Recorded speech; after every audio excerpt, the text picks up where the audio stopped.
I just remember seeing that wreckage there. And so I approached the wood and I reached out and grabbed it and touched it.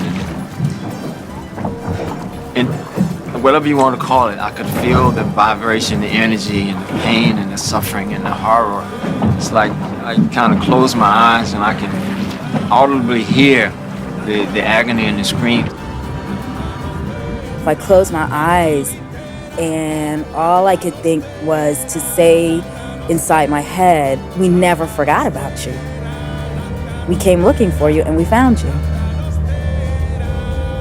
When we encounter these slave wreck sites, we like to go back to those people, that particular ethnic group, and tell them that we found their ancestors.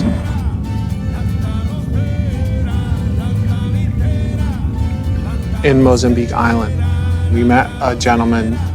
He is a member of the Makua tribe, and he gave to us a cowrie shell encased basket. Inside that basket, he had put soil. And that soil came from the site that was the last footfall of people on the African continent before being boarded to ships.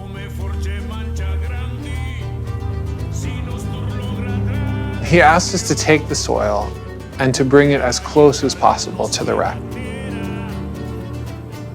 That was an opportunity for healing, and that was an opportunity that was symbolic because it connects the Americas, it connects South Africa, it connects Mozambique, and it connects it to the now and to the past.